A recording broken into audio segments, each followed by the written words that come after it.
full hat, all made and cinched down tight over your ears. So take it away, Dave and Mickey.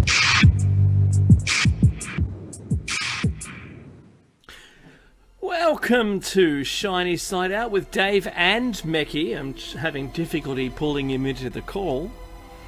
We're on WZZR, broadcasting from Australia on Revolution Radio, which you can find on www.revolution.radio, where it's more than just radio, so jump into the chat room if you can. This is show number 327.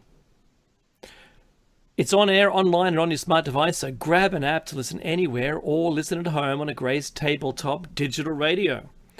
If you missed it, Solaris had a great show with Masaki Miyagawa. Oh, I'm terrible with that. And they were talking about Orgone pyramids and energy tools.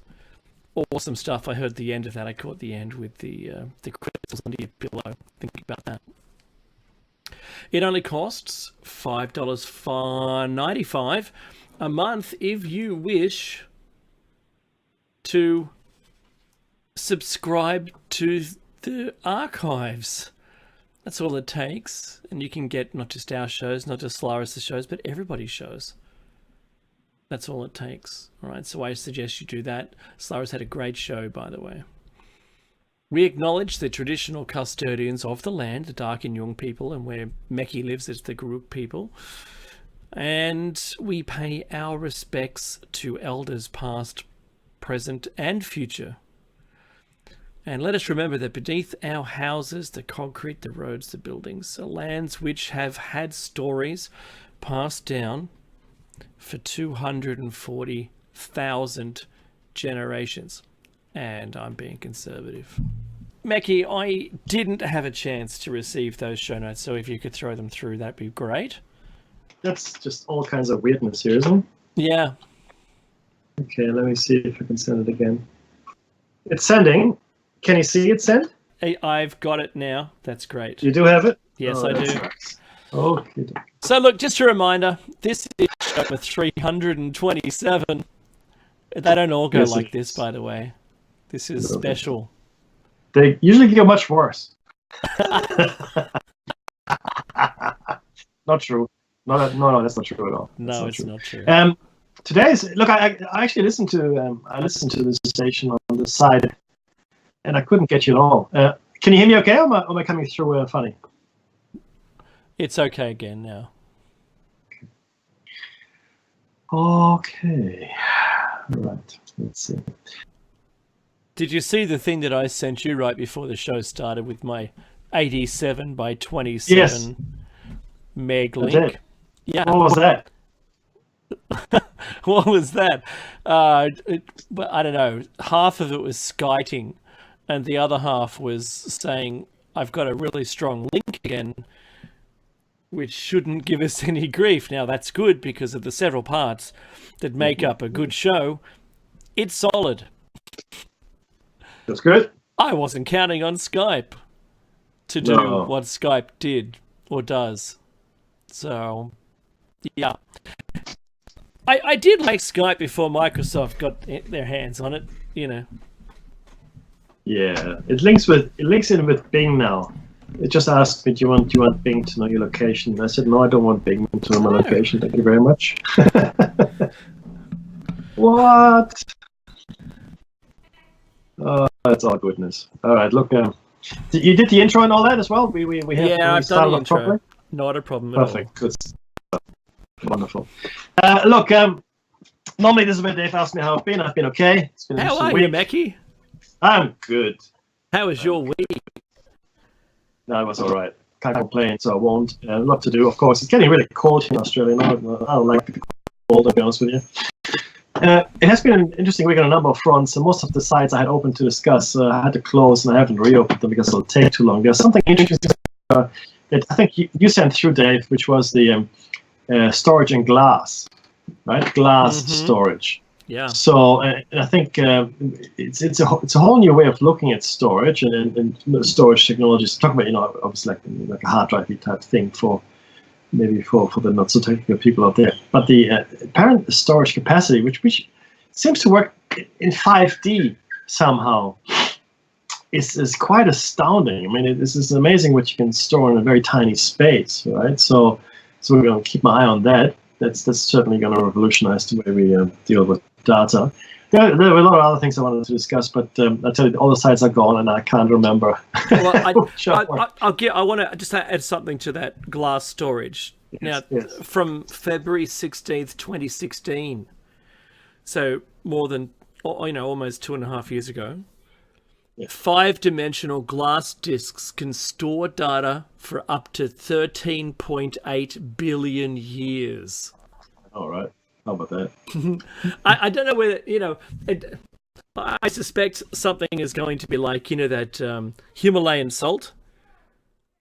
The Himalayan salt that took, 3.5 million years or longer. We don't know how long it's been in the ground for.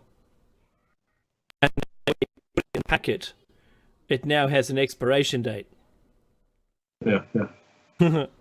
Which that's just amazing. Really funny. Oddly enough, it's salt. There's actually a Daily Telescope. There's an article here from February 13, 2018. I'm going to share with you very, very quickly. So that's the latest I could find. Yeah. Are you looking at that one? Oh, okay, yeah. Cool. That's the latest, though. I mean, I haven't been able to see it. I haven't been able to buy it either. Wow. So I'd like to buy it. So that's really what I'd like to, but I can't see it here. The nanostructured glass is etched microscopically with a laser. That's astounding, isn't it? It's like we're talking about 3-dimensional. The 5D disc can be best explained as a result of X, Y, Z dimensions along with time referred to 4th dimension. The 5th dimension inside of the disc are the size and orientation in relation to the 3-dimensional position of the nanostructures. The tiny patterns printed on the 3 layers allow an optical illusion to the viewer, giving different view of the patterns when viewed from different angles. Each disk layer of the 5D data storage has multiple layers of macro and micro images. So it is a truly almost called like a holographic kind of image technology where it's you got structure. Yeah, you got structure within a flat surface. So that's pretty damn. That's cool. That's really cool. I don't know if you can buy it. The single point of storage is a micron. Yeah. Which brings me to the Planck link. Thank you for the segue. There's something else I wanted to discuss with everybody. We're going to do show on E8 after the Igigi. And I don't know why I haven't heard of the Igigi, Dave, but we'll get to that in a second.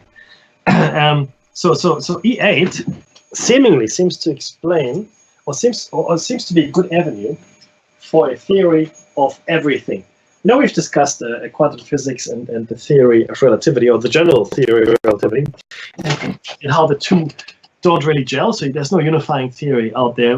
People thought string theory would be a good idea, but it seems that string theory has more problems than it actually solves.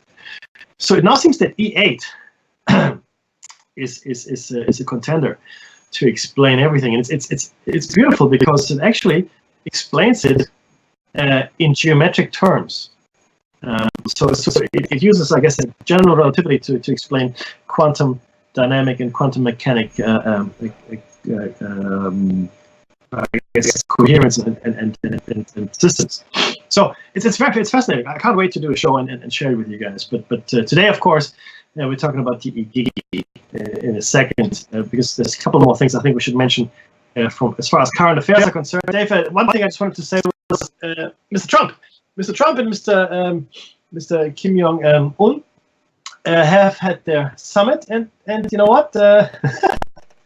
It's actually astounding. It seems that North Korea will have the sanctions eased. They're not talking about complete denuclearization of North Korea.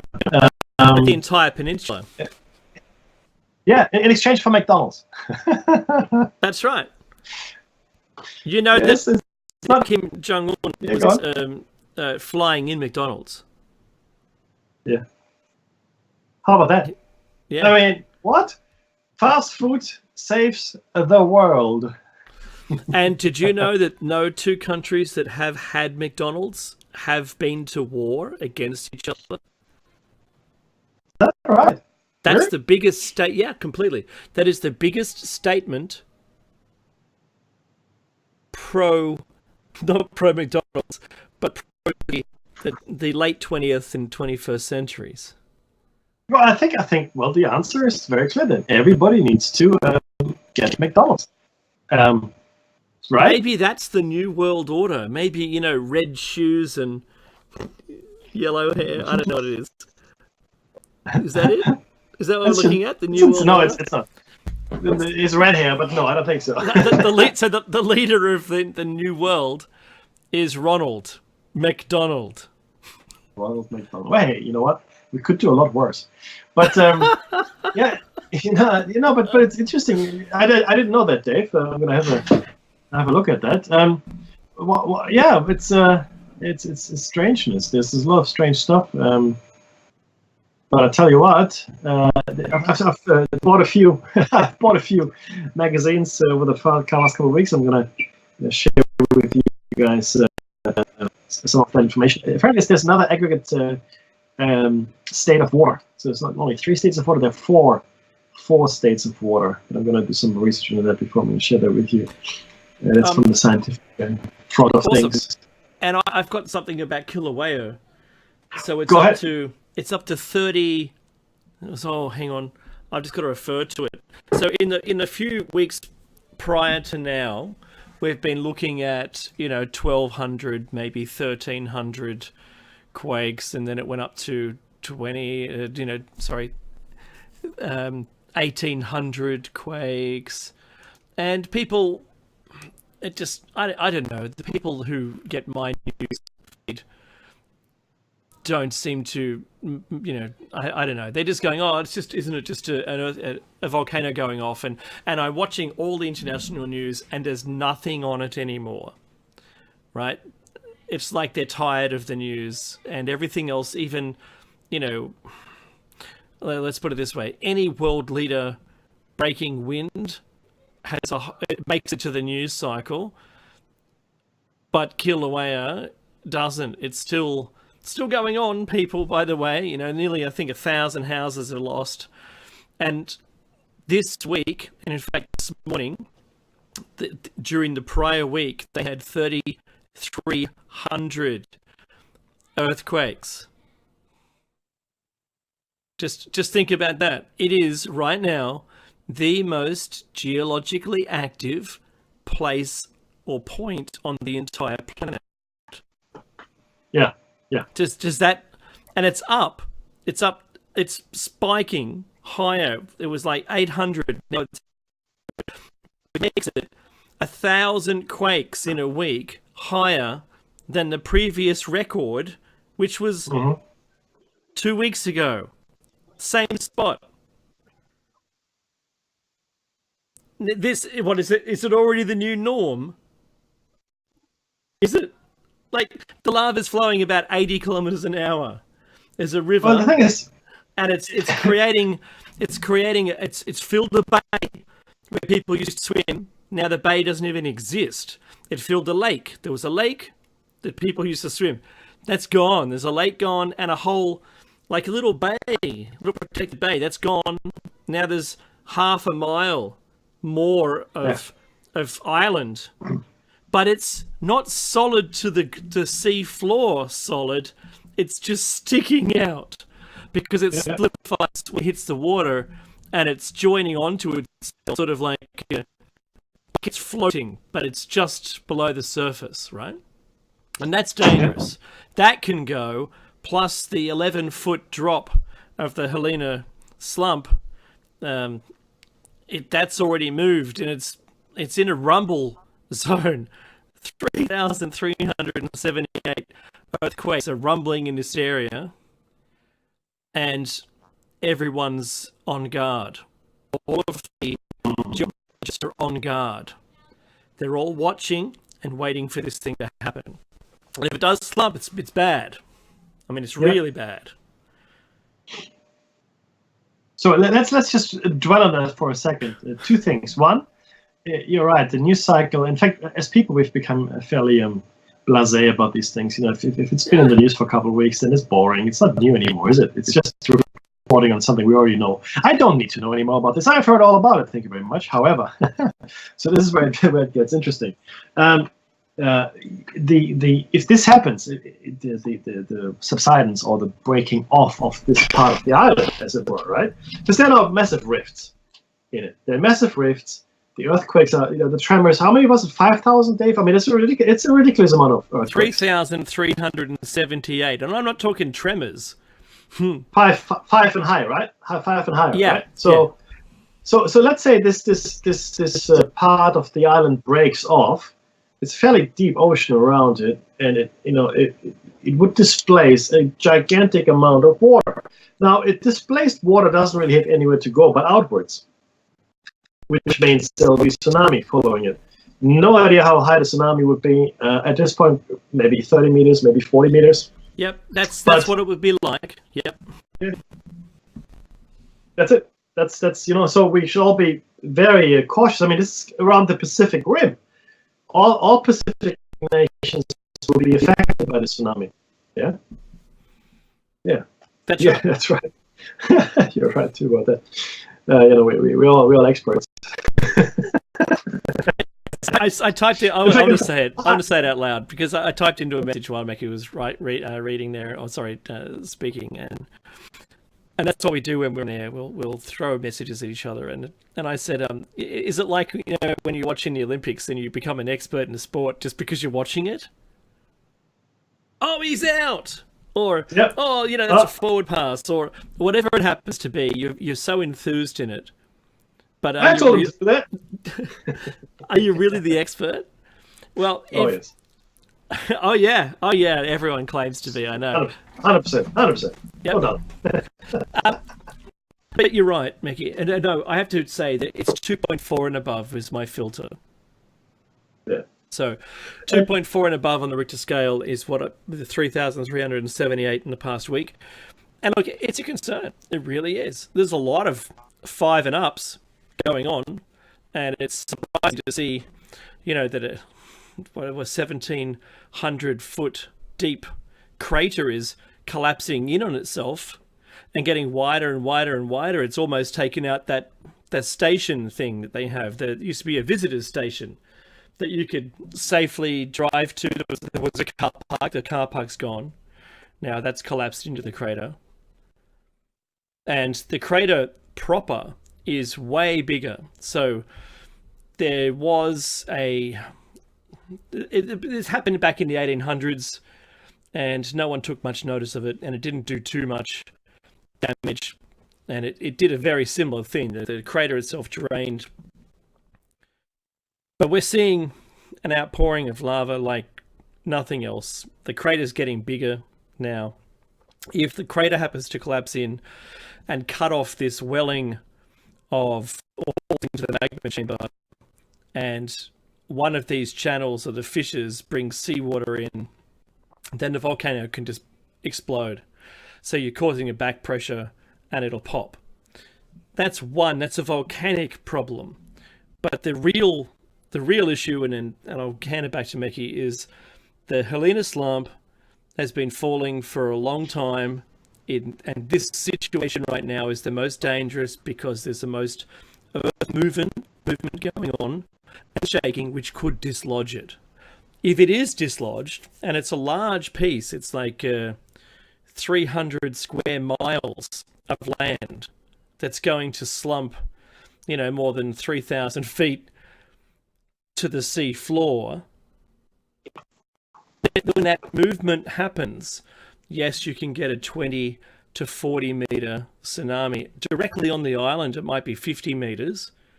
But when it wraps around the island, it'll increase by doubling its height on the exact opposite face of the island. So that side of the island, if it was a 50 meter on one side, that's a 100 meter tsunami on the rear side of that island. 100 meters. Think about that. That's something else. The propagating wave that would be sent out as a result of that would be like 4 or 5 waves. And the highest of those would be 20 to 30 meters on the Californian coast, about 20 to 30 meters in Sydney, where I live. about an hour and a half to get to California, about 6 hours to get to us. We just happen to have a lot of time for us, but it's an evacuation opportunity for us. But if anyone hears a tsunami is happening or Helena slump has gone, and if you're in California, get to high ground, call your family, call them now and say, if I call you and I say high ground, you know what I mean, and just hang up. Make your plans. Do it for you. You don't want to be the only 400,000 that make it into Arizona, which is what they're thinking might be the result of this. And I sent you a picture of the Fukushima flooding from miles and miles away from the actual coastline. Right. You saw that one? Mm-hmm. So this is like a long straight road intersection, and this water just starts coming. It's like a foot deep first. It ends up being, maybe, 3 meters tall. Everything's being washed in it, and the speed doesn't change from when it starts to when it finishes. The speed is in at maybe 60, 70 kilometers an hour, say 35 to 45 miles an hour. And this water just gets deeper and deeper and deeper, and it's higher and higher in the buildings. Now that in the video is like 10 minutes. You think about that amount of water going, and that was only 3 meters. Imagine 10 times as high as that. Mm-hmm. Yeah, that's it. This is the thing. When I was talking to people about it, they're like, "Oh, so what?" Okay, so where do you live? What's it to you? What's your point? Well, the point is, it doesn't matter if you're riverside. This is down a road. Mm-hmm. Yeah. So, and it's happened before.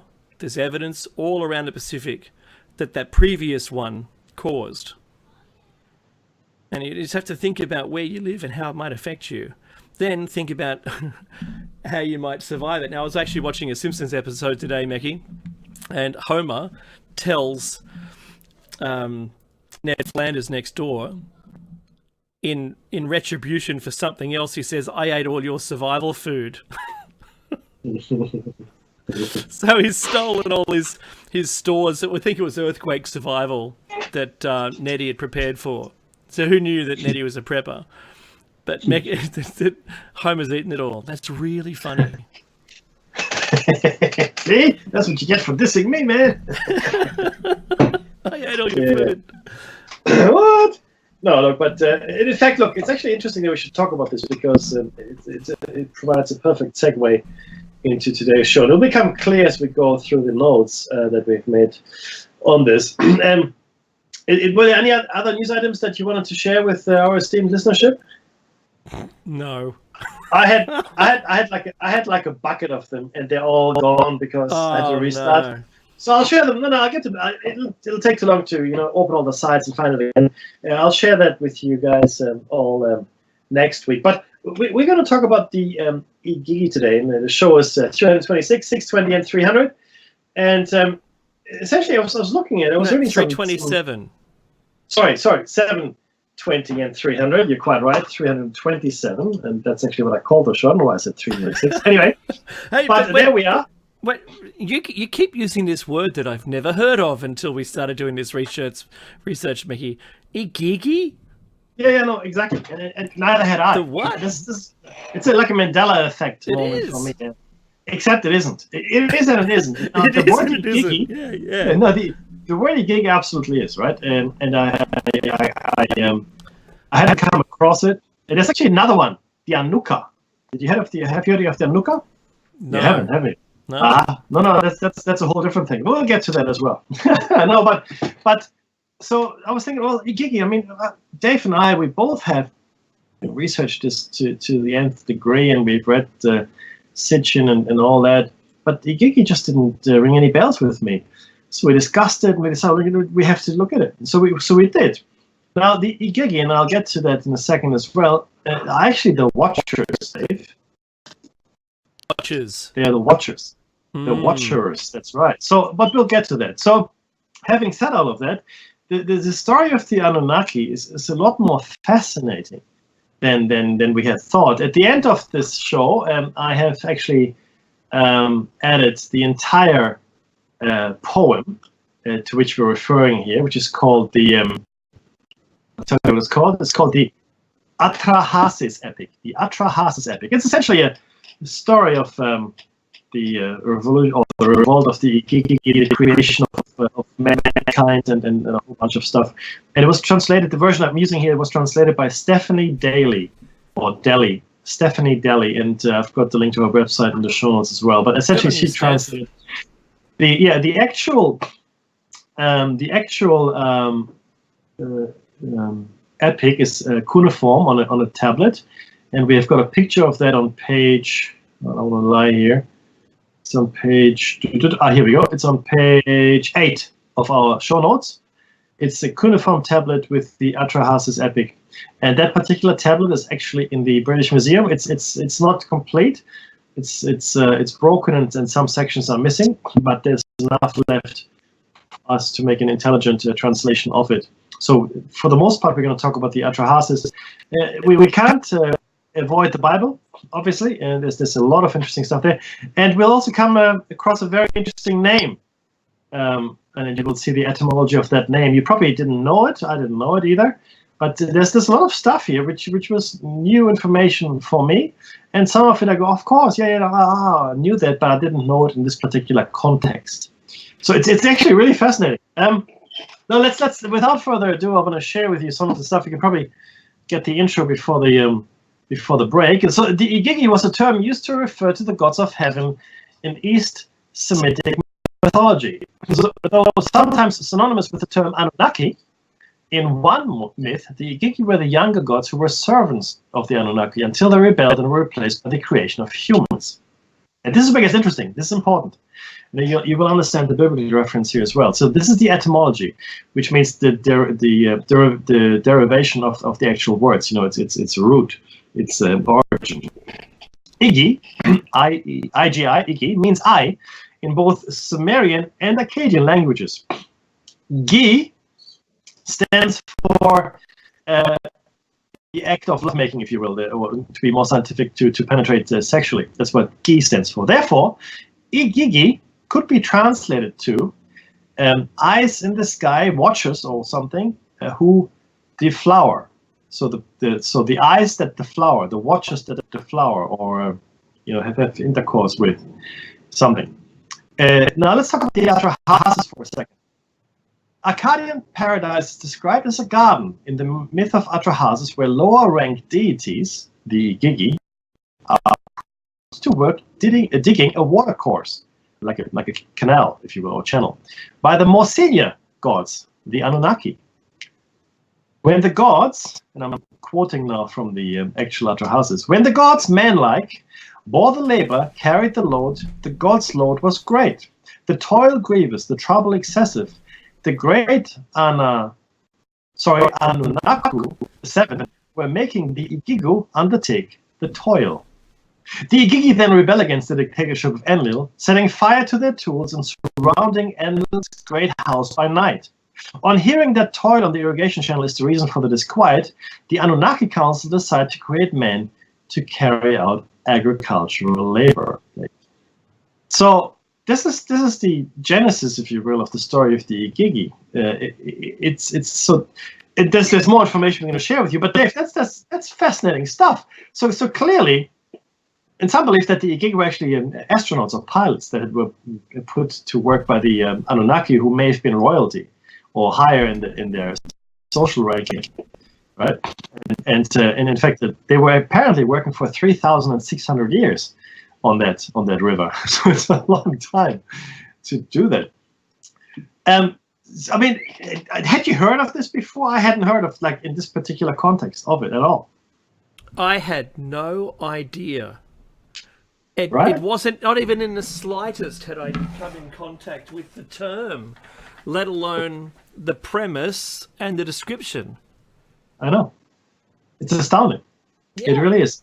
And you know what's interesting, and then I don't want to go too much further on the text, but Dave will share with us after the break, I think, what the watch is all about. Mm-hmm. So essentially, as I was putting this together, some of the show notes, I was watching a documentary on giants on I think it was YouTube, and I tell you what, there was a lot of material which completely related to the show today. Specifically around, the massive stature of these pre-flood, I guess gigantic races. They're completely human, completely humanoid in appearance. Probably not Homo sapiens as we know it, certainly, but otherwise completely anthropomorphic. Head, arms, legs, and some etc. All the same. In some mythologies, described as having 6 fingers or 6 toes, and other mythologies, describing them as one-eyed, as well, potentially. Like the Cyclops of Greek legend. The one that Ulysses fought. Anyway, but the point is, these stories abound. These stories of giants, specifically giants, not just heroes or brave people or great soldiers and warriors. No, specifically gigantic human beings. Now, in the light of everything we know today about, especially the mega fauna and mega flora of about 15 to 20,000 years ago, I'm not sure we can dismiss it as easily as all of that, because back then, sorry, Dave, are you familiar with a sloth? You know the animal sloth, right? Yeah, I know the sloth. It's a fairly small creature, it's probably the size of a small, I guess like a cat, maybe a little bit bigger than a cat, but it's a fairly small animal. Now, back in the day, during the times of the megafauna, some 20,000, 25,000 years ago, there was something called a gigantic sloth, or giant sloth, which was the size of, actually bigger than a bear. Right? It was huge. There are also gigantic kangaroos. In fact, any creature that you can think of was much bigger. Saber-toothed tiger, the mastodon, the mammoth, the elephant, as the woolly mammoth, which was quite furry as well. So the animals back in that time were much, much larger. Now, is it really that far-fetched to speculate that human beings could have been much larger as well, especially if you consider today's range of human beings? And we already know there was like Homo sapien, or some of our cousins, the Homo forensis, who were very small, like 4 foot, right? 3.5 to 4 foot. So we know for a fact they're really tiny human beings, or very small. I mean, you can still find 4.5, 5 foot human beings today. You don't have to look very far, but they exist. But this was a whole race of small human beings. But even within our race, we've got small people, Dave, right? And we've got very, very tall people, 7.5 foot, And sometimes, some people might even get taller. So I don't think it is too far-fetched to assume that at some point human beings at large might have been larger, right? And we do know that diet plays a massive... Sorry, go ahead.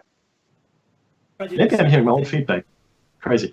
Sorry, I love Skype. Skype is just brilliant. Microsoft. But excuse me. But essentially, if you look at people that migrate across the world and look at what their diet is like, and then they move to another country and you see what their diet is like there, you can see and you understand that people are of different sizes based on their diet. I'll give you a simple example. I've got a lot of Asian friends in Australia, and their parents were born in Vietnam, China, wherever, Malaysia, and they're not big people. They're like, probably 5.5 foot, 5'7", 5'8", something like that. The women usually a little bit smaller, and their children, though, being born here, like these are children born of people that came from another country, like let's say Malaysia, for example, come here, have children here, and the children are exposed to the Western diet as opposed to, let's say, a more Asian diet, which is probably richer in rice and vegetables and fish, and are exposed to more red meat, potatoes, maybe root vegetables, things like that. The children are generally bigger, not just taller, but also too in our diet. Completely true. Yeah. Completely true. So they're bigger in every respect, and I've seen this now going on for a number of, well, a couple of generations at least, right, where people are getting bigger and are completely outpacing their parents in size, right? And my daughters are the same. They're big. They're going to be potentially taller than me, right? And I'm six something, 6'1", something like that. So there's a diet component to it. Go ahead. Sorry. No, this is crazy. I think I'm hearing my feedback. I really think I am. It sounds like you want to say something. That's just insane. Or it's the NSA handlers, Mickey. You know. It's something. Someone is breathing on my phone. No, that's just feedback. It's just feedback. Yeah. No, look. But my point is that we do know that diet plays a massive role in development. Now, if you want to look at the case of bees. In the case of bees, diet is the absolute determinant in what kind of bee you are. So if you're just a regular worker bee, they just feed you honey and off you go, no? But if you, and these are the same larvae, like the same little bees, little eggs, the same, but these little bees are given different food to the other bees. Royal jelly. And it's called, exactly, it's called royal jelly. Now, the little bees, or the little larvae, I should say, that are fed this royal jelly turn into queens. They turn into queens, right? Whereas the exact same larvae that are given like just honey or sugar water, as it were, but they will turn into regular bees that we know that fly around, collect all the pollen. So within the case of the bees, it is absolutely the food that determines how you develop, who you're going to be, and I think. With any organism, any living organism, diet is of supreme importance. So then, going back to the giants, is it possible that they partook in a different diet? What other circumstances existed that would allow for this megafauna, for these large animals to exist? Was there more sunlight, different sunlight? Was the atmosphere different? I mean, we do know there were massive eruptions. We know there's the Toba explosion. Yeah, I mean, there might be different meteorite impacts. All of these things may have very well altered the atmosphere. We also know that the Earth wobbles. Yeah, it wobbles. Not much, but it does wobble, which means it's probably recovering from being hit by something. The Earth is also on an angle, 23.5 degree angle to its axis, relative to its absolute axis in its orbit around the sun. Meaning, that's the reason we have seasons. It's this 23.5 degree angle relative to the axis which gives us seasons. Now, at the equator, that angle. Oh, there it is. All right, guys, don't go away. We can a lot more. Yeah, see you on the other side of the break. Stay tight.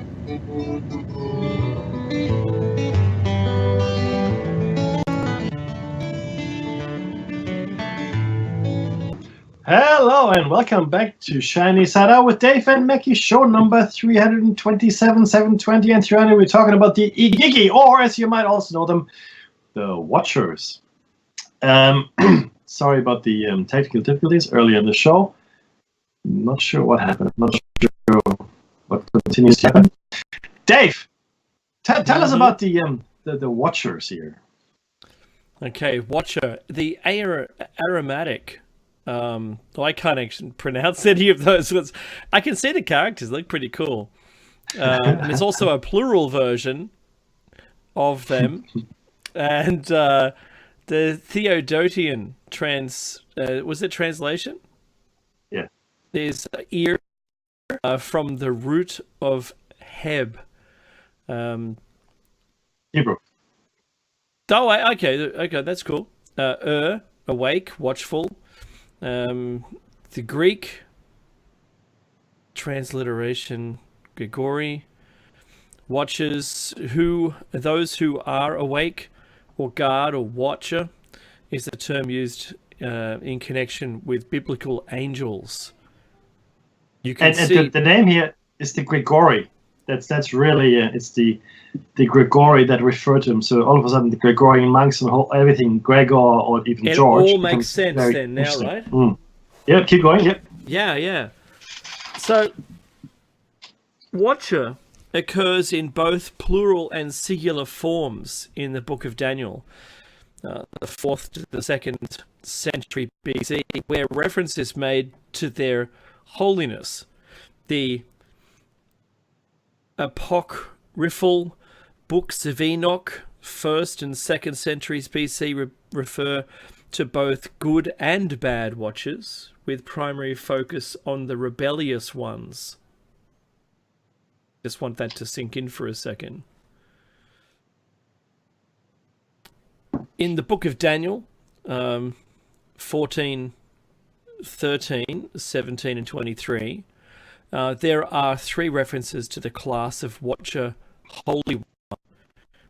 And we've gone through that. The term is introduced by Nebuchadnezzar, who says he saw and quoted a watcher, a holy one, come down, it's in singular form, from heaven.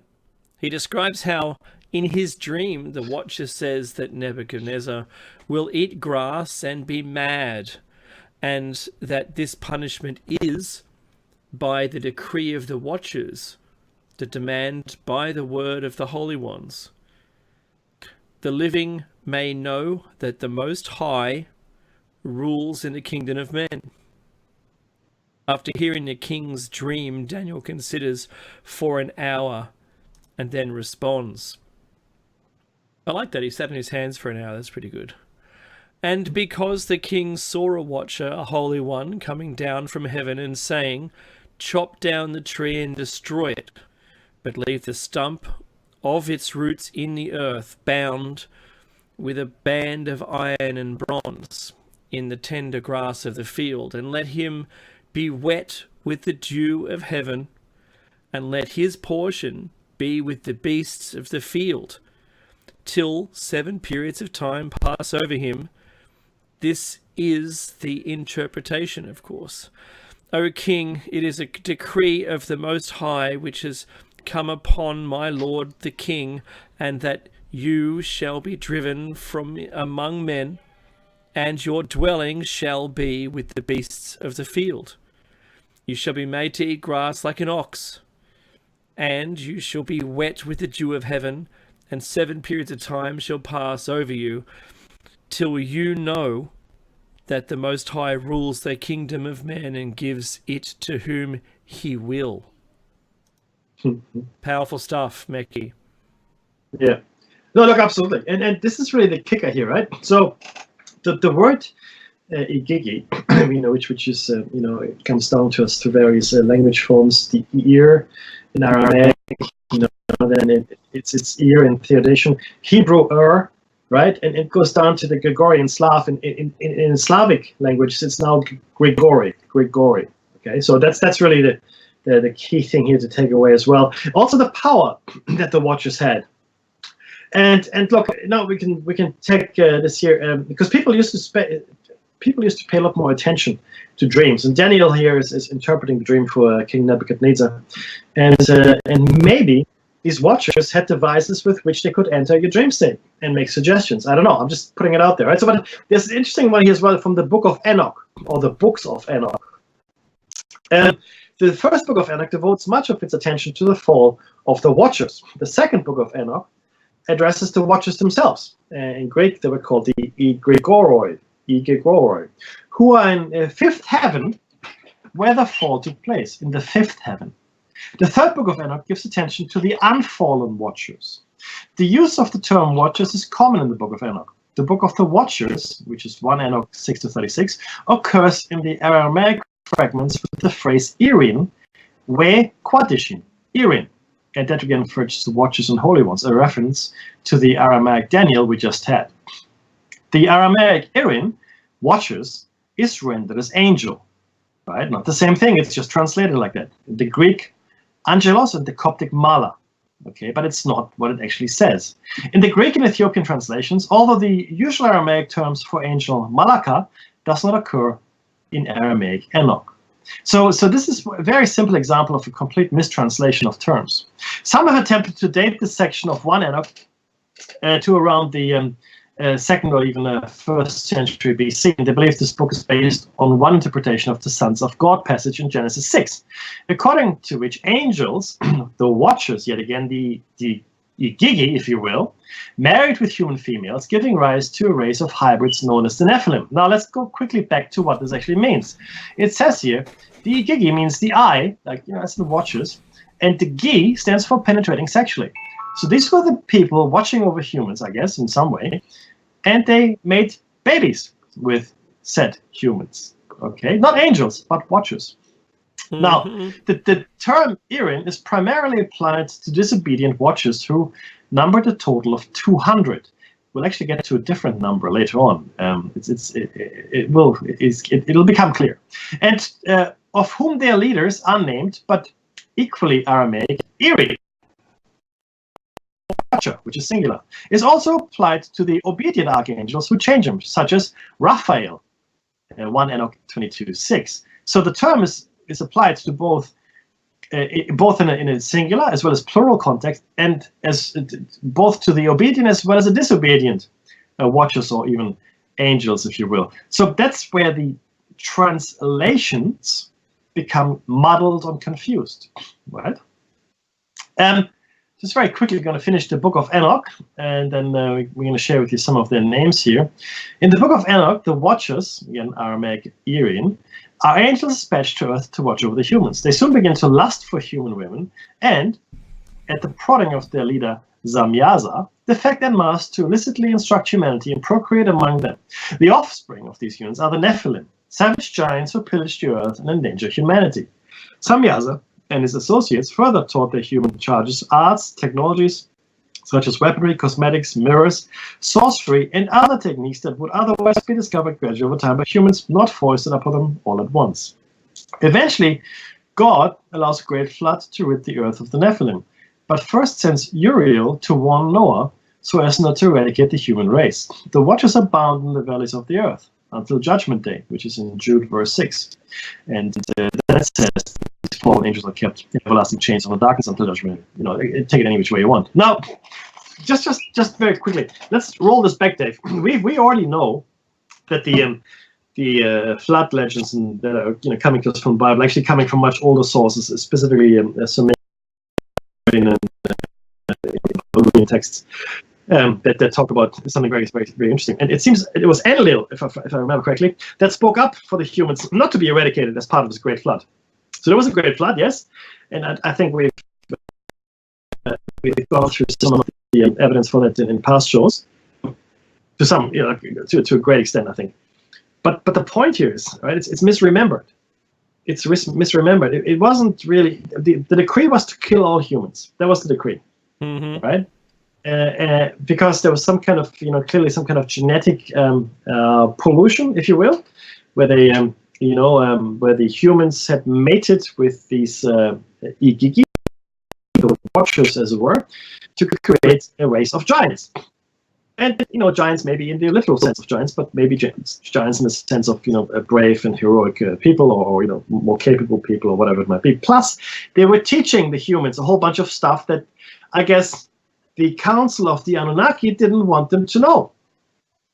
Right? And again, we spend a lot of time on this, but the role of these watchers, the Igigi, will become even more confused as we go through this. Right? Because again, they're listed as the ones that have had to work for the Anunnaki in the first place. And it was the humans that took up their toil when they rebelled. And there's some really telling passages in the original epic that we're going to share with you. But it's a really interesting and confusing story, if you will. Dave, why don't you share some of those 200, the leaders of the 200 fallen angels who married and commenced in unnatural unison with human women, and who also taught forbidden knowledge. I mean, some of these are very interesting, I guess, people that did some very interesting things. Okay, so the first one, and look, all I keep thinking to myself, oh my goodness, is this not still happening? Are hybrids still being created? Maybe. I keep thinking that, and Meki, I'm just going to throw it out there so people can think about this while we're talking about it. where do you think the watchers would be? Good question. Yeah, what's a great vantage point where you can see the Earth all the time? Somewhere else? Yes, somewhere else that isn't on the Earth, and possibly the Moon was where I was going with. Absolutely, I'm with you. So if you had a base 100%. Looking down on the Earth all the time, you'd see it all the time. Sure. You never stop seeing the Earth from the Moon. Because that's the bingo. Keep going. But yes. Right? Yes. It makes total sense. I mean, it does make total sense. So Arachiel, Aracial, Archeal, Sarkiel, Achiel, Arcus taught humans the signs of the Earth. However, in the Sibylline oracles, Arachiel is referred to not as a fallen angel or watcher, but as one of the 5 angels who led the souls of humans to judgment, the other 4 being Ramiel, Uriel, Samuel, and Azazel. Amaros, also Amoros in Enoch 1, taught humanity the resolving of enchantments. Wow, that sounds like magic. Yep. Azazel taught humans to make knives, swords, shields, and how to devise ornaments and cosmetics. Gadriel, or Gadarel, taught... You laugh, it's all good. No, it's good. You know, what am I meant to do? And look at these words, Mickey. Taught the art of cosmetics, the use of weapons, and killing blows. Sounds like martial arts, right? Exactly. Barakiel, or Barakel, taught astrology. Bezalel, mentioned in Enoch 1, left out the most translations because of damaged manuscripts and problematic. So there's a bit of a gap there. Chezakiel, sometimes is that Ezekiel? Yep. No, or Cambriel, taught humans the signs of the clouds. That's meteorology. Remember, Meki, that this is, and I was trying to tell a friend on Friday, how suddenly all of this appeared on Earth. I know. Look, no argument here. Yeah, yes. I know you're across it. and I have, you have to consider that none of this stuff, before a language, there was nothing, and we just saw the stars and we ate the meat and, you know, and procreated, building houses and getting water. That was it. There wasn't a consideration for all the other stuff, and all this other stuff has been taught, and it's all listed and written as being taught, and who taught us, or who taught them. Yeah, Meki, why don't you go with the next one? Sure. Kokabiel, also Kakabel, Kokbiel, Kabael, or Kochab. In the book of Raziel, he's a high-ranking holy angel. In Enoch 1, he's a fallen watcher, resident of the nether realms, and commands 365,000 surrogate spirits to do his bidding. Among other duties, he also instructs his fellows in astrology. Penemu taught mankind the art of writing with ink and paper, and taught the children of men the bitter and the sweet and the secrets of wisdom. That's from 1 Enoch 698. Zariel, also Zuriel, taught humanity about the courses of the moon, at one time regarded as forbidden knowledge. Now, just since we got the moon here, right? Now, of course, I mean, anything to do with the moon, you know, if it were a base for watchers, let's say, right, would be considered classified knowledge in our terminology today, right? Yeah. And just on that, and sorry, I don't want to jump around too much, but there's a lot of stuff I need to share with you guys here as well. And Dave, you already know it. But the point here is that I was watching this very interesting documentary recently, and it's called Aliens on the Moon. I don't know if you had a chance to see it, guys, but if you can, please do it. The only thing that, in my mind, is missing from it is a mention of Jose Escamilla and his analysis of the Clementine footage. But, you know, I mean, things are what they are, I guess. But I'm sorry. But hey, Jose, I hope you're doing well, and love to have you on the show in the near future. But yeah, like, fantastic. If you haven't seen it, everybody, seek him out online and look at his documentaries. Fascinating stuff around the moon and so forth. No, but the point is that there's a lot of evidence, Dave, that there are in fact structures on the moon.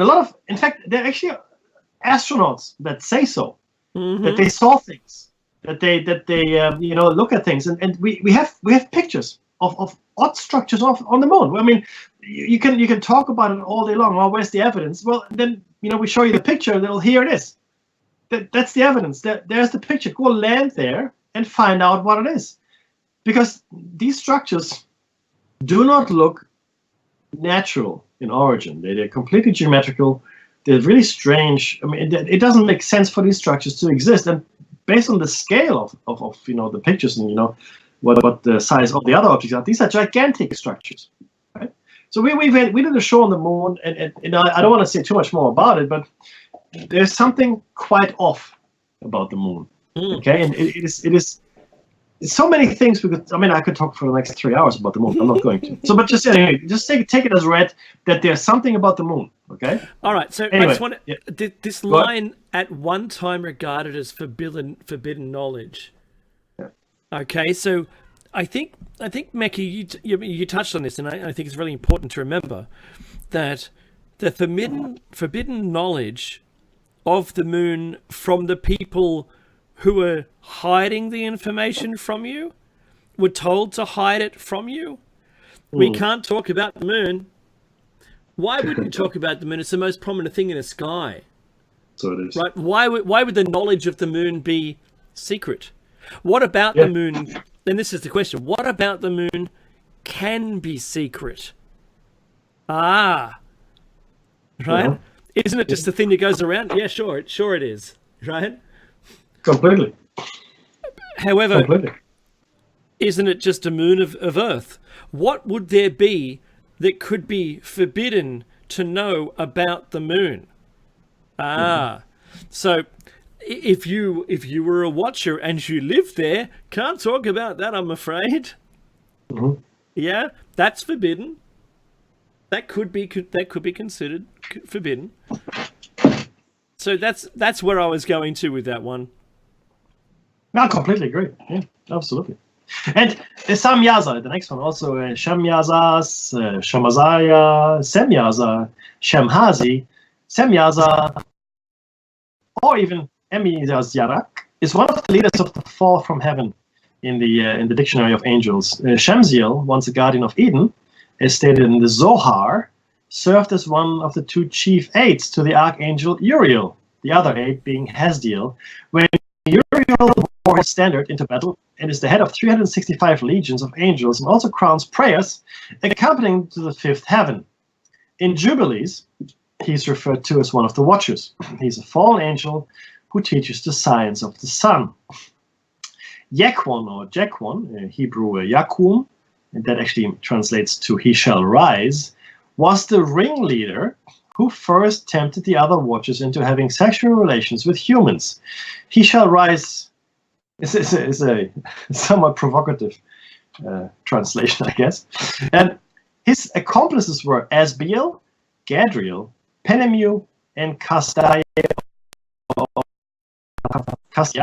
who were all identified as individual Satans. Yeah. Dave? The account of the Book of Enoch has been associated with the passage in Genesis 6, 1 through 4, which speaks of sons of God instead of watchers. When men began to multiply on earth and daughters were born to them, the sons of God saw how beautiful the daughters of man were, and so they took for their wives as many of them as they chose. Then the Lord said, My spirit shall not remain in man forever, since he is but flesh. His days shall comprise 120 years. And, at that time the Nephilim appeared on earth, as well as later, after the sons of God had intercourse with the daughters of man, who bore them sons. They were the heroes of old, the men of renown. See, this is interesting, Dave. So we know that the Igigi rebelled against the Anunnaki, saying, "Well, we don't want to work anymore." Essentially, right? This is hard work. We're suffering. Blah blah blah. The Okay. union. Yeah. Well, look. You know what? Once we get to it, you're not too far off, mate. And so the Anunnaki resolved. Okay. Well, let's make men or man or humanity, as it were, and they will do the hard work. The Igigi didn't go away. Clearly, what happened here, as the newly created men or mankind began to multiply, the Igigi, the sons of God, the Watchers, if you want to call them that, they saw, hey, they're pretty good looking. Yeah, let's see what happens here. But then something else happened yet again.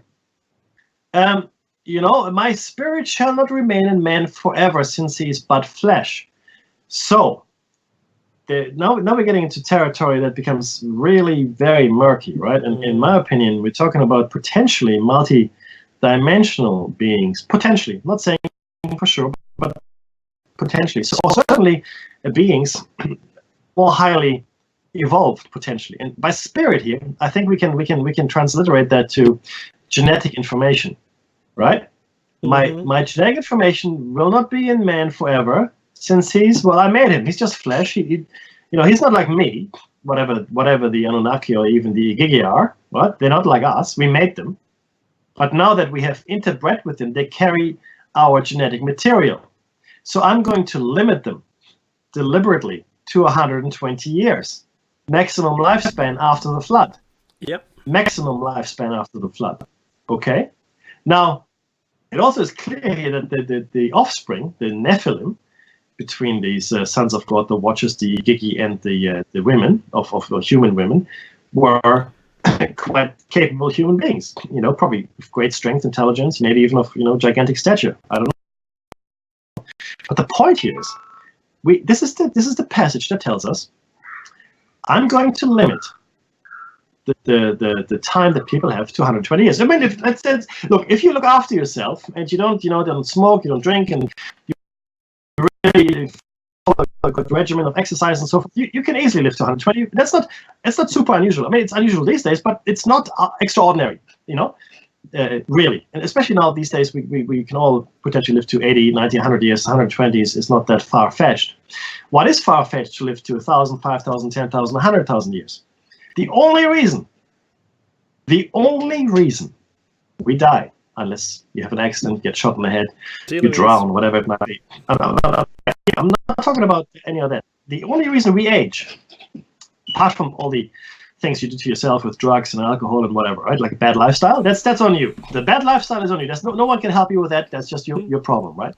But if you look after yourself and you do all the right things, the only reason that you die of non-accidental circumstance is because, right, your telomeres get shorter and shorter each time your cells divide.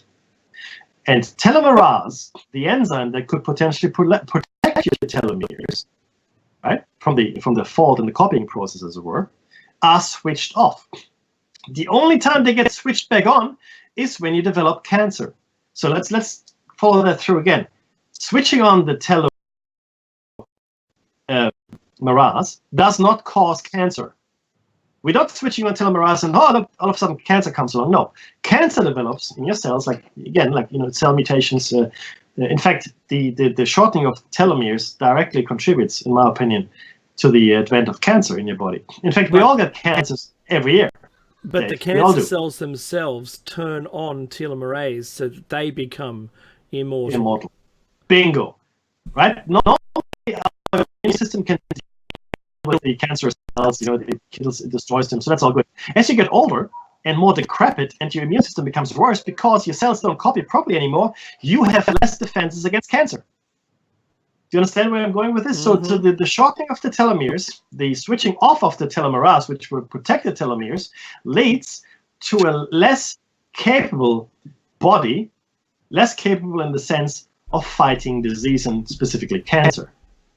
So what we're talking about here is a built-in kill switch.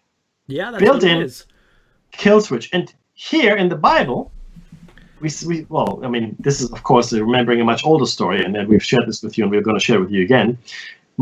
Then the Lord said, my spirit shall not remain in man forever, since he is but of flesh. His days shall comprise 120 years.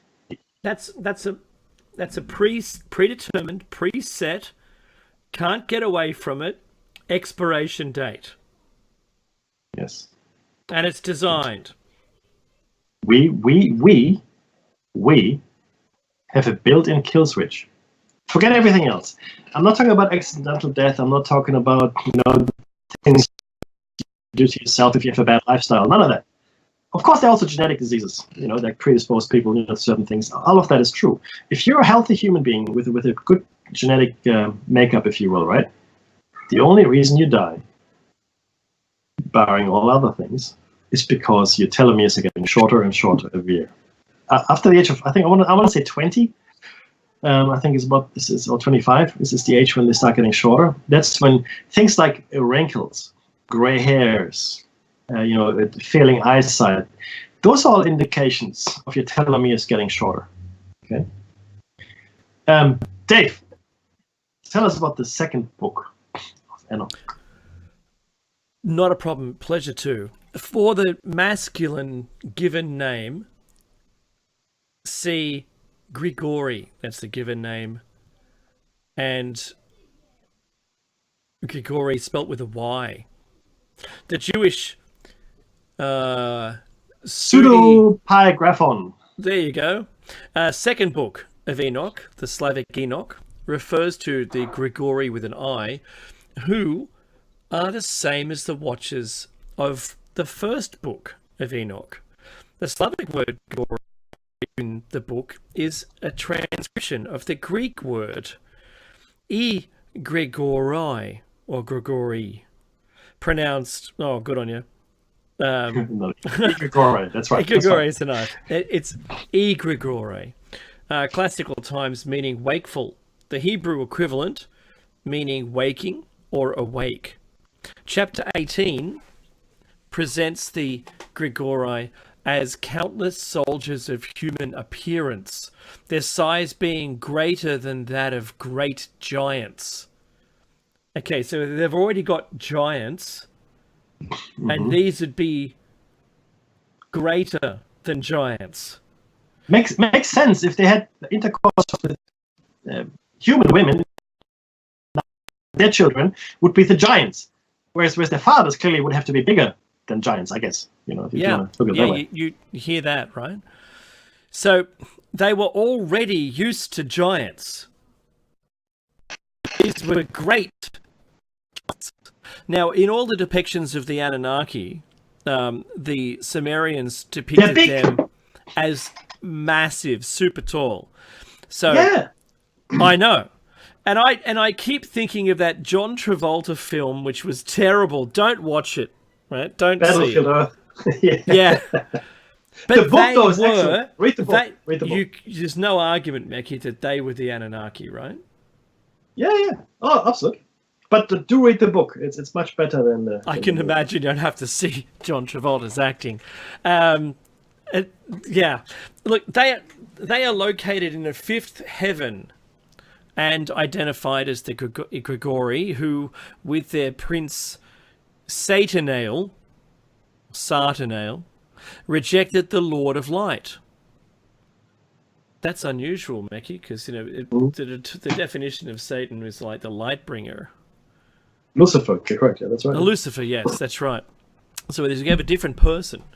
So we have. Sorry, before you go on, this is where confusion sets in again, right? We're getting confused. I mean, who is who, right? Mm-hmm. Who's who? Who's that? That guy? What about Lucifer? What about Satan? Prometheus? How does he fit in? Sorry, but this next bit is very important. It's very, very important. You mentioned Prometheus. Oh my goodness, I was watching that again last night, and all I see is parallels all over the place. Oh, I know, right? One version of the second book of Enoch, Enoch 2, adds that their number was 200 myriads, 2 million. So rather than, and this is the important bit when I said earlier, you mentioned earlier about 200, right? Right. Now, 200, you go, oh, well, we're talking about numbers that are, comprehensible, you can actually easily understand it. But I think 200 myriads, which, again, that's probably more like it, because as you translate things get lost. And the number 200 will stick with you. But a lot of languages have unit values. Indian is like that, or Hindi, where you have, I can't remember the terms, but if you happen to be of Indian descent, you know what I'm talking about. So there's a term for a million. I think it's also a term for 10 million, right? So 300 of those, I'm calling them blocks. 300 blocks would be 300 million, right? Well, a myriad is 10,000 years. But that's it though. So here the 200 was retained. The word myriad was dropped. So the number value has become completely corrupted. But all of a sudden, it makes a lot more sense. I mean, having a workforce of 200, what you going to do? Not a lot in the scheme of things. But you got a workforce of 2 million. All of a sudden, we're talking about a lot more plausible scenario, if you know what I mean, right? Yeah. Especially when it comes to mixing genetically with the human gene pool. I mean, 200.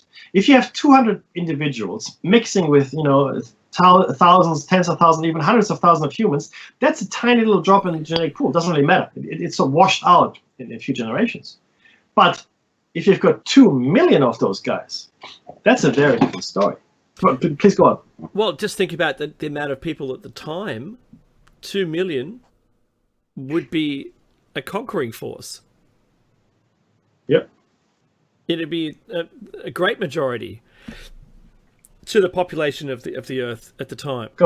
Completely. Furthermore, some went down onto Earth from the Lord's throne, and there married women and befouled the Earth with their deeds, resulting in confinement underground. Confinement underground. The number of those who descended to Earth is generally put at 3, but Andrei A. Orlov, while quoting the text as saying 3, remarks in a footnote that some manuscripts put them at 200 or even 200 myriads. So that's 200 or 2 million. Chapter 29, referring to the second day of creation before the creation of human beings, says that one from out the order of angels, or according to the other versions of 2 Enoch, one of the order of archangels, or one of the ranks of the archangels, conceived an impossible thought, to place his throne higher than the clouds above the earth, that he might become equal in rank to the Lord's power. And the Lord threw him out from the height with his angels, and he was flying in the air continuously above the bottomless. Moon base, right? He was flying above the air, or in the air continuously above the bottomless. That's right. Yeah? It makes sense. Because we're calling like a fall to Earth. I mean, no, this is probably going too far, but we're calling it a gravity well, right? Now, a gravity well doesn't necessarily have a bottom, unless you're talking about the the bottom, like being the surface of the Earth. But if someone is thrown out, right, and then higher than the clouds of the Earth by flying in the air continuously above the bottomless, now that's either like low Earth orbit, satellite surveillance, or it's in fact referring to a moon base potentially, right? I'm just making this stuff up. Come on, guys, this is the shiny side out here, right? But think about it. It makes sense. Look at it with our modern eyes, though, right? Absolutely. And that's what I think we should all do when we're looking at this. Because, while they were taught meteorology, Mickey, they weren't taught much about the moon. Because that was forbidden. Although in this chapter the name Satanael is mentioned only in the heading added in one manuscript, this chapter 2 is often understood to refer to Satanael and his angels, the Grigori. The Mercer Dictionary of the Bible makes a distinction between the Grigori and the fallen angels by stating that in the fifth heaven, Enoch sees the giants whose brothers were fallen. I'll say it again. The giants whose brothers were the fallen angels. the longer recension of to Enoch 18:3 identifies the prisoners of the second heaven as the angels of Sentinel. There you go. So it not only is it, I think that's true. I think they're split. I think there are two different groups. And you would understand why obviously, I mean, if you read the Bible, you get a lot of this, right? But having said this, it's understandable why in the colloquial common knowledge of the people like us, it would be completely simplified. Satan and his angels fell to earth, and they were evil and all that. The finer points, the distinction, the levels of subtlety that exist here are completely lost unless you are a religious scholar, unless you study theology, right? And even then, you probably take most of it as I don't know, just not to be taken seriously, maybe just some metaphors, things like that. But the layperson in the street would have zero understanding of any of this.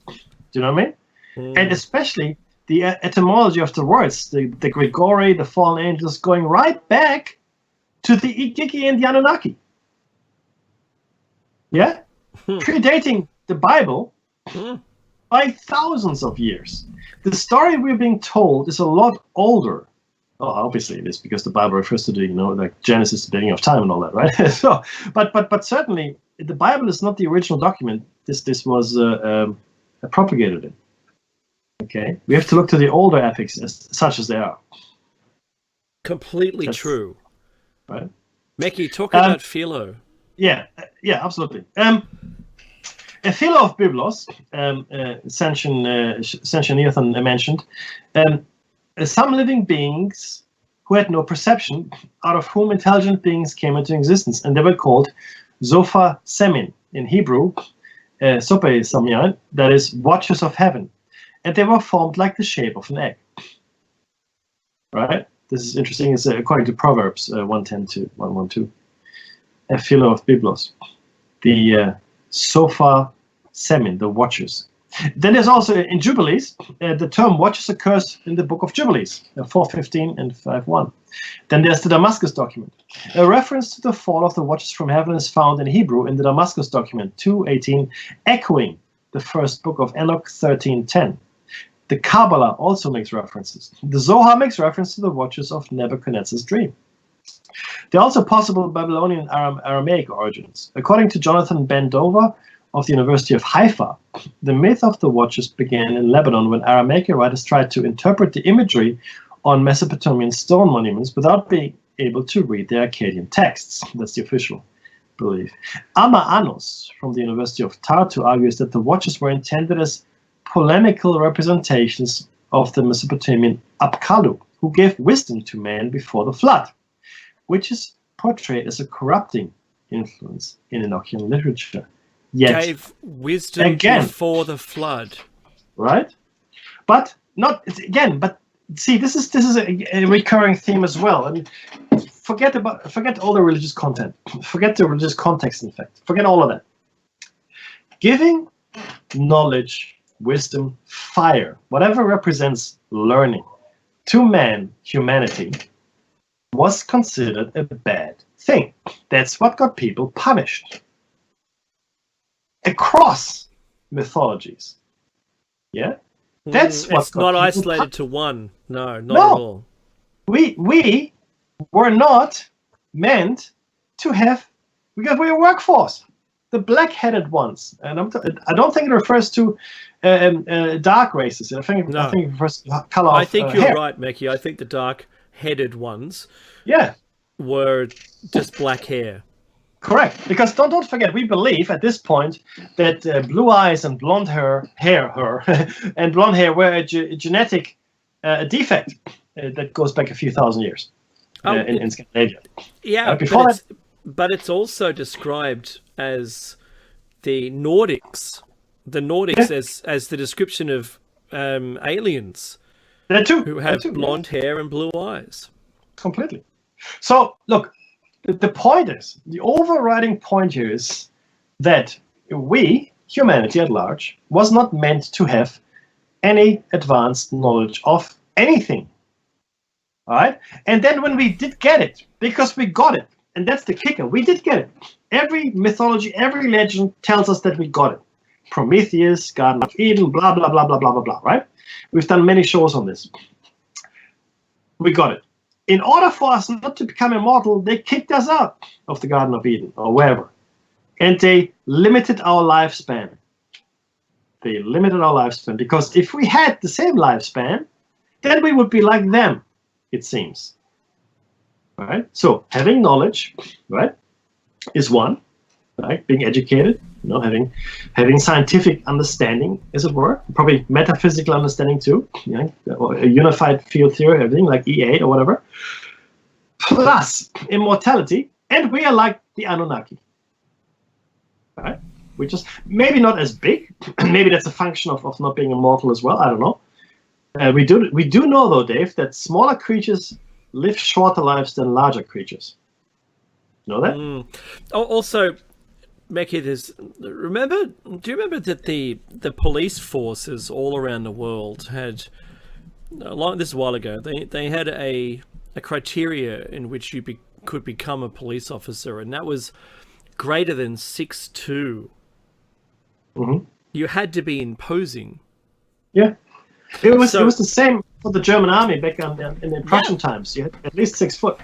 Yeah, so you can imagine how creating a smaller race that can't be as tall as you, can't live as long as you, doesn't have the strength, is diminutive in comparison, would feel that you're the creators, you would be imposing to them, stronger to them, like obviously smarter than them, you live longer, you have wisdom. You can see how that, what would I call it? The stance in which the humans that were created to do the work would give and obey their masters being bigger. There would be very little chance of overthrowing them if they were big and strong, and you know what I mean. So instantly creating a species that's going to die way less than you, live shorter lives, means you're expendable. Now, Meki, doesn't all of this sound familiar? Oh, completely. From, a New World Order kind of, wealthy person who's separated by money with anyone in their workforce. Yes, absolutely. That separation, the psychological profile. It fits. Hey, look, and this is really one of the elements of the hypothesis as well.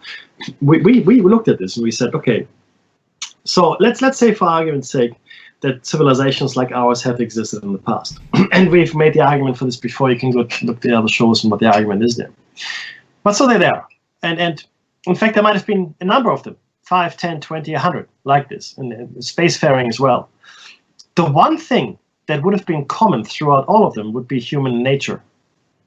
Human nature. If you've got people that are self-aware individuals, right? Not group minds, not hive minds, but people that have an individual will to live and survive, chances are that they would try to do that. If you have the means to live for as long as you can, you would try to live for as long as you can, right? Whatever it might be, scientifically, or froze your head, or get some kind of immortality elixir. And we do know that a lot of the gods, especially in Eastern mythology, had, or pantheons, had their own specific immortality elixirs, right, that they would consume at a time. All of them had their own. Ancient Chinese kings and emperors went looking for it. Right? They thought that gold had something to do with it. I mean, I don't want to go into monatomic elements here, but certainly that's the only thing we haven't mentioned yet. Right? Yeah, no, but it certainly is a fact, because we understand now. We think we understand that monatomic elements, white gold powder, can in fact protect your telomeres in absence of telomerase. Now, for me, it'd be much easier to just switch telomerase back on. But be that as it may, it is what it is. Now, and maybe those ancient gods and ancient forebearers of humanity or other humanities, as it were, maybe they didn't have telomeres. Maybe they needed something artificial, right? But maybe they developed it, and there it is. But for us, it's switched off. Whatever the case may be, if you had the means to prolong your life in a healthy state, in a young state, in a vigorous state, you would do so. That's what you would do. Nothing else matters but being alive. That's it. In the final analysis, right? Unless you're, advanced and, very, very spiritual, and you understand that this is just a journey and we move on. But if you're not, and you're caught in this prison construct, then what you want to do is live for as long as possible, as comfortably and as healthy as possible, right? And that's what we're talking about. I think that's what we're confronted with. I think that's where we are. And it's a very small club, too, that you have to be invited to. Like the most, again, it reminds me of these men's clubs they have. But even still, due to this point, men. I'm talking about specifically men's clubs, not women's clubs, where men are the only people allowed in, and you have to be invited to join these clubs. You have to be on the list, as it were, right? Or you're on the list, sorry, you can't get in, right? So this is really what we're dealing with, the very basic human nature of us. And because we were created, well, in the image of the Anunnaki, or at least modified in their image, then chances are that they are driven by the same kind of things. In fact, any story of any pantheon in any religion in the world, any mythology, any folklore, speaks of the gods as being petty and small. And that includes the god or the gods of the Old Testament, because make no mistake, the Yahweh Elohim is plural. It's plural for gods. It's yep. Plural. It's not a person or a god or a godhead or whatever. It's Yahweh Elohim. It's plural. There's a lot of them. There's a group of them. And then it's the sons of God, right? And so on and so forth, right? So there's a whole bunch of those, right? And they're all small and petty, just like we are. I mean, I am a jealous God. That's what it says in the Bible. Don't worship anyone else, for I am a jealous God. This God of the Old Testament preferred one group of people over another group of people. Mm-hmm. Based on what? Mm-hmm. Right? He actively helped them, or they actively helped them to survive and subjugate other peoples. Okay? In the most brutal. I mean, look at Jericho. I mean, why help one side over the other?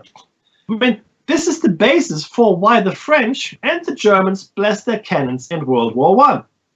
They both blessed them. So which God is helping you? My God is my God. He's helping me. Oh no, my God is helping me. Right? That's where this completely insane view of an all-powerful, all-loving God is in complete conflict with what we actually make of it and what we read about this particular Godhead in the Old Testament. The New Testament God is a very different thing, right? We have to understand this. Old Testament, very much in line with every other Godhead there was and is. New Testament, different, right? Very different. In fact, a lot more Buddhist in its outlook. Now we should love each other, and Mm-hmm. the other cheek, turn the other cheek, and well, when it comes to money, well, give Rome what is Rome's, and give God what is God's. Like referring to paying taxes and whatnot. So they're very. And this is why we have such a schizophrenic set of religions that can't come to terms with themselves and with each other. And that's why I predict there will be more and more splits of these religions as we go forward. I mean, if Christianity was the true thing, why is there like 50 different versions of Christianity? Right? And even within Islam. Why do you have all these different splinter groups that are killing each other? The Shiites and the Sunnis hate each other more than they hate the Jews. Yeah. Okay? Let's be honest with each other here for a second. That's what we're talking about. And it all goes back to this. All of us, we have to understand this. This is the foundation of our belief system here. It goes way back. And it didn't make any sense then. Sorry, it made more sense then, especially if we look at it from a more rational point of view, it makes a Yeah. lot more sense. And we forget all the watering down, the mistranslations over the thousands of years that we've been dealing with. But you know what? I get a lot of hate for that. Oh, okay. But you know, it's what it is. It is what it is. And if you want to hate on me for that, that's okay. I can take it. But you have to understand that you can't argue with this. It's there. It is. The evidence is there. This predates the Bible by thousands of years. You don't like it? Well, that's too bad. There it is. There is physical evidence for stuff. Yeah? People always say, oh, well, where's the physical evidence? Where's any evidence? And then you show it. Oh, no, that doesn't count. What? Excuse me? I recently watched a scientific documentary. And it's funny. I mean, people said, you know, science. In fact, Gene Roddenberry said this as well. Science should be about the discovery of truth. It's truth. That's what it is. It's a tool to discover truth, right? About the universe, the world, the nature, anything, right? That's what science is meant to do. And it doesn't matter what the truth is. It doesn't. It shouldn't. It shouldn't matter, because guess what? The truth is the truth is the truth, right? So if your truth that you thought was true is no longer true, and you can prove it, then you should discard that and move on to the new truth until that's disproven. That's the idea of science. Clearly, that's not at all where we are. Because string theory, if you invest all your time in string theory, okay, and it doesn't answer all the questions, and you know, actually it actually opens more doors than are problems, than it solves, than it closes, then maybe it's time to move on, but you can't. Because you've spent 10 years on your dissertation to become a doctor. It takes 5 to 10 years to write your PhD. Before that, you would have spent 5 to 10 years as a student, you know, doing a BA or doing a master's degree and so forth, you know, and writing. And so overall, you spend a good 10 to 15 years educating yourself on this one thing that you're focusing on. That's a big time investment, especially if you only live to about 60, 70, 80 years old. And then I'm going to tell you, well, you know, the last 20 years of your life, yeah, you know what? Not really. And you look at me, what? And if you're in a position where you can shut me up, guess what? That's what you're going to do. There's the music. Sorry. And maybe the music can shut you up. Guess what? I think only the weapons manufacturers in World War I got the kiss of their god. See you next week for show 328. Take care, everyone.